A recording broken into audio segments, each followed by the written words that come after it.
Yamini, let's actually start with your stepping off the plane in Atlanta. You left your hometown in India at the prime age of 21.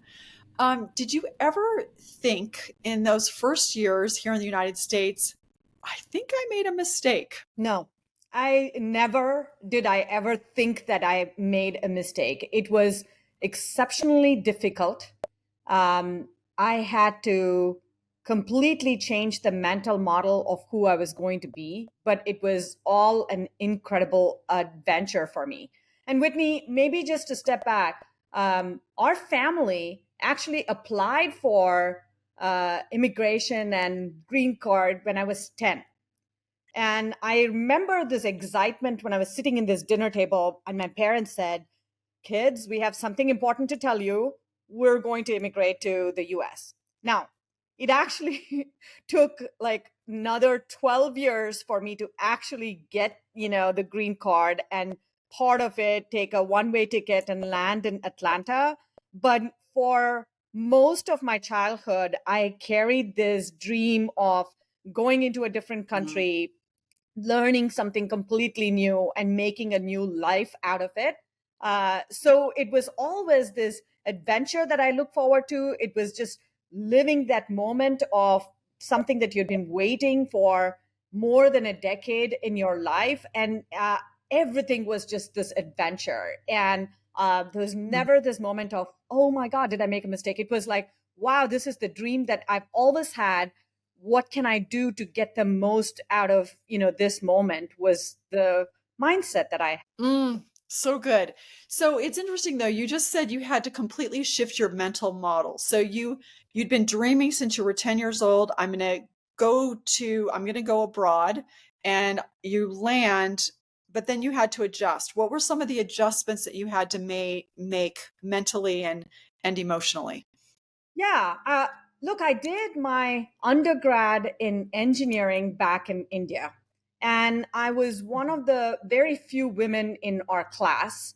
And we had a graduating class of about 300 plus engineers and no more than 20 or 22, women engineers. And throughout that whole, engineering undergrad program, there were questions of, is it actually a good thing for women to be engineers? Are you actually going to use anything, that you learn within the engineering program? Are you sure that this is the right path? And the way I got through it is through a ton of resolve. I actually made a bet.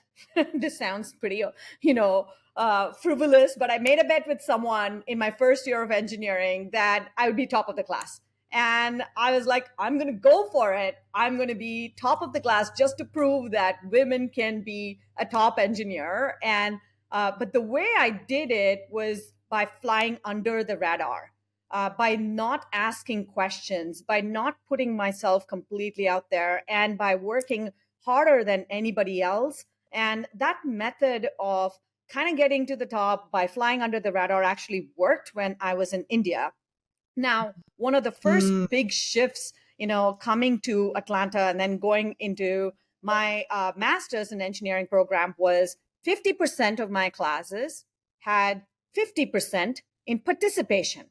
Now, this is just mind boggling to someone who comes in with this, I will remain under the radar, I will not speak, I will try and be quiet as I accomplish what I want to accomplish, to be like, okay, you're now going to have to talk, in order to, be good at your craft. And that blew my mind. And I had to like completely rewire myself to think about, how do I participate in class? How do I ask questions when I've been kind of on mute for a while now in my life?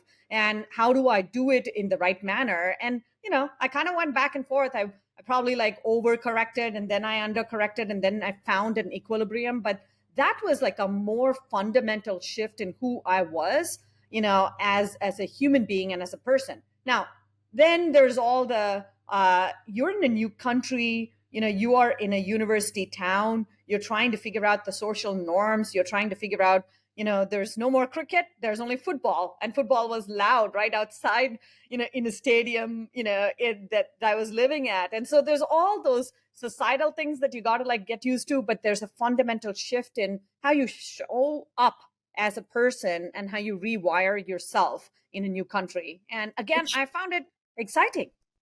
Yeah. Okay. So Yamini, this is fascinating. Would you describe yourself as an introvert or an extrovert, or are you somewhere in between? 100% introvert. 100%. Completely introvert. I do not. I gotta sit with myself. I have to be grounded with myself. I've now, after being, in sales and technology for multiple decades, I now have an, extroverted cover, but it is totally a cover. Mhm. And when I am, in front of people, when I'm engaged in conversations, I'm very present. But then it takes a lot of my energy, and I have to go back into my shell and recover from, all of that energy expenditure, and then regain, a lot of the energy before I can re-engage. So yes, it takes a lot of time for me to get there. That's fascinating. So I'm just imagining, it's funny hearing you talk about what your modus operandi was in India. It's very much a disruptor, right? I'm going to be completely under the radar. No one's going to know what I'm going to do, and then I'm going to come out on top. But your way of being, of not asking questions, you now have these pretty strong neural pathways. So to come Yep. to the United States and say, if I want to be at the top of my class here, I need to ask questions. That Yep. muscle was not developed. And so that No. must have taken a lot of work to start to Yeah. speak up. And how do I frame the question, and how do I articulate my opinion? I can imagine, as I'm listening to you, that was a big lift. That is a huge lift. And I think it carried through in my career, Mm, both as an engineer as well as in sales. I had to learn and relearn how to balance that skill. And mm, if today you ask me, what is your top skill? I tell you, asking questions is my top skill. And fast. remaining curious is my, top skill. And that's the only reason I'm here where I am, because I think you overcorrect, you undercorrect, and then you don't know exactly if you're hitting the right balance till you actually hit the balance. And so it's been a big part of changing and disrupting who I am for actually multiple decades now. This is fascinating. Um, we're going to come back to this. I want to ask you a couple more questions for background for our listeners. Electrical engineering, computer engineering. What about those disciplines was appealing to you from a young age? I'm going to give you a very um, frivolous and trivial answer. My I probably have sister. a frivolous story for or two as well. I So know. I'm just gonna say it, and I'm gonna so own it as well. So I grew up like with two daughters, and my parents always talked about education. They were like, the only thing that we're gonna give you is this foundational education. And my mom wanted both of us sisters to be doctors. My sister, elder one by 2 years, just listened to her and became a doctor. And I was like, you know what? I will not follow her. I'm going to find my own path, and I do not want to just follow the same path. And I'm going to take this other option. And frankly, the time that I was growing up in India in the 80s and early 90s, there were maybe a couple of professional, options. You become a doctor, you become a lawyer, you become an engineer. So I said, oh, I'm going to become an engineer. Little did I know that electrical engineering or computer engineering, or actually getting this more foundational engineering degree would, rewire my brain. And it did rewire my brain. hmm. It rewired it in terms of first principles thinking. Yep. I wouldn't call myself, when I was growing up as a teen, that I was some kind of first principles thinker. But years of, going through engineering degrees and working as an engineer for a few years taught me how to think about the foundational principles before you get started solving any problem. Then it taught me how to break down problems in a very methodical way. Then it taught me how to think backwards from what the future state that we are envisioning is. And those skills, of breaking down problems, thinking from the output backwards to where you need it to be, it has actually served me really well in throughout my journey. And Hmm. along the way, I have to say, I just enjoyed being in a field that is constantly disrupting itself. The joy of being in technology is that what from last year is no longer what is relevant or true this year. And so you have to be a lifelong learner to be Yeah. good in this field of technology. And I think I've really appreciated that about, being in the world that I am. Mm. Okay, so I do think it's funny and about how your sister was a doctor. You're like, okay, I'm going to individuate. I'm sister number two. I need to carve my own path. I'm going to become an engineer. I think it's fascinating how I'll give you a frivolous story just so that you shared one with me. So when I was growing up, I lived in the Bay Area in California, and so we went to a lot of Stanford football games. And I remember I loved going to these football games, but I loved watching the cheerleaders. And so when I was Yeah. applying to college, now I didn't end up going here, but I will tell you I ended up going to BYU, but when I was applying to college, I wanted to go to UCLA. The only Yeah. reason I applied to UCLA was because I liked their cheerleaders. Did you say I that in your college application? probably not because you don't say those kind of cheeky things. And the Yeah. irony is, of course, as an admissions committee, you probably love those cheeky things, but no one ever Yeah. admits it. Anyway, so That's true. That's individuation, we like the cheerleaders, etc. Um, So I'm curious about you first consultant, you get out of grad school here in the US, and then you move into the C-suite, Workday, Dropbox. Talk to us a little bit about this journey from being an engineer, and then you said you moved into sales. I am really curious about that journey. What are some of those yeah. milestones and maybe a story that helps us capture that experience that you were having? Yeah, multiple, transitions because, I was in engineering for a while, and then I really found that I like talking to people about technology versus just Mhm. doing, things with with technology, and that's why I went to business school, and I wrote something like that in my college application Mhm. to business school, and I went to Okay. Berkeley when I graduated from business school in Berkeley, which the 2 years that I had there were fabulous. It was just like I loved it, learning, growing, exploring. I loved it. But when I graduated, I wanted to be in product marketing, and Mm. I, did get a job in product marketing, but it was literally after 9/11, and it was 2002. And when I started, you know, in my day one of the job, they said, well, you actually don't have a job in marketing. You're going to be in sales. Now, uh, Oh, imagine the oh, horror for an Indian parent who wanted their daughter to be a doctor. That I'm telling them, no, no, no, I'm going to sell and I'm going to actually be a salesperson in technology. And they're like, what? This is what I made out of you? So, first off, there's this like trying to explain to the Indian parents and relatives that my job was actually selling. And then I was like, oh my God, I've never thought that I would be in the sales part, mm, of my career. And there's commissions involved, and I don't know how this is all going to work. And um, my initial approach for sales was I looked around the room and I said, oh, who's the best salesperson out here? And there were a few, I would say at that time, mostly men in the room, and they were great at their craft. But their craft was quite different. Their craft was relationship building. It was, having just this amazing, easy conversation that they could have, and this nice banter, and then getting into the whole, selling aspect of things. And I said, oh, this is what I should do. Let me try and like learn golf. Let me try and like watch, football. Let me try and do these things that seemingly makes the first 5 minutes of the conversation easier and build that relationship before I can actually start. And I was so bad at it. I was so bad at it. I was like so bad at golf. I didn't know how to play the game, and I didn't have the patience. I was so bad at like trying to get my head around this conversation. I was pretty awkward.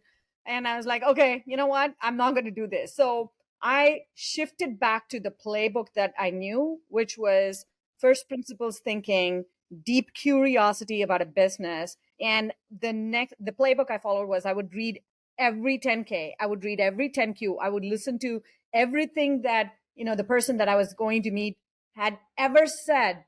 And I said, I will not be good at the first 5 minutes, but the next 25 minutes, I'm going to be really good at. And I asked probably the most detailed questions. I would go deep into their business, and I gained credibility by being curious and learning about, the person that I was talking to. And through years of doing that, I learned one insight, Whitney, which is sales is about getting your buyer promoted, nothing else. Okay. Sales is about Drop getting the your mic, buyer Yamini. promoted. And Yeah. if you personally care about how they're making the decision, how to make them successful in that decision, and how you can actually genuinely feel good about getting someone to move up in their career, and if that's all you care about, you're actually going to make your number. And you know what? It did. It took me a few years, and I'll say I don't think it came naturally to me, but I think leaning back on my strengths and really understanding the buyer's journey more than my quota and my sales and the people that I was supporting. I was in a, overlay sales role at that time. None of that mattered, but the fact that I actually cared about the buyer and their personal success mattered. And that's kind of what I have taken. And that's what I obsess, today about is when I talk to our customers, I ask them about their personal goals. And I ask them about what would make them successful a year from now, 5 years from now, and how can we be part of the journey? And that completely, changes the conversation. And I think, you gotta embrace who you are and what your strengths are, rather than, in my case, trying to learn golf Yeah. poorly.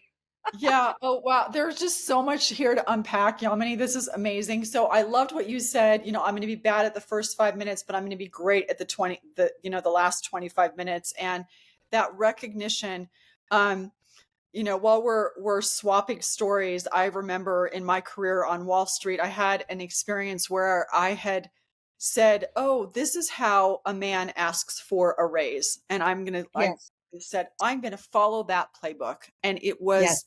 it was a total bomb, complete Yes. bomb, and I had that moment of, "Oh, I've got to do this differently.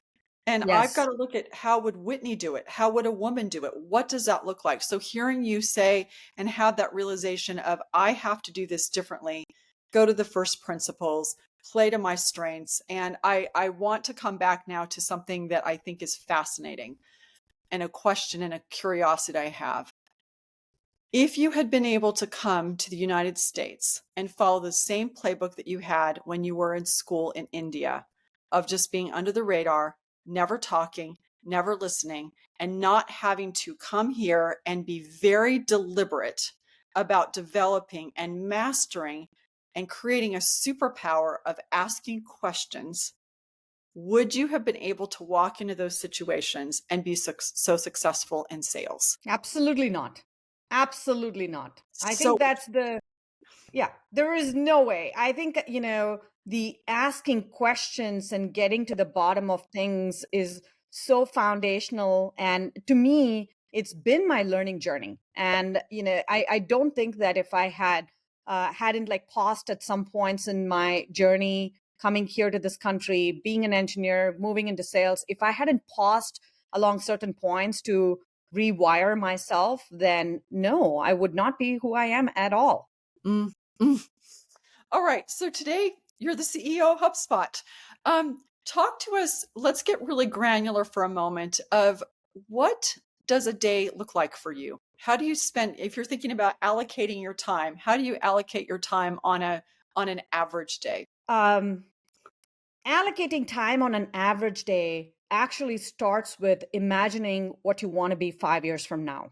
And that's how I approach it. And there's this wonderful book called Working Backwards. It's about Amazon and the first principles that Amazon and Jeff Bezos had. It's a really great recommendation for listeners. But the principle of the book is like you work backwards from what you want to create. And when I stepped into the role, now I had like no ambitions for becoming a CEO, and I got there, and we could talk about that. But when I started, I actually said 5 years from now or 10 years from now, what would I want to say? And I would want to say that I gave it my all, to take HubSpot from where we are to multiple times the heights of where we can be. And that is from, really focusing on the customer, really focusing on the business foundations, and being the best CEO that the company deserves, right? And trying to do that. That's like number one. The second thing um, I've committed to myself and I created is that I want to speak up for women in technology, as well as all kinds of minority leaders within technology, because I do think we have very different playbooks. We don't have to assume that one playbook that works for a certain population needs to work for us. So I want to be able to speak up for that.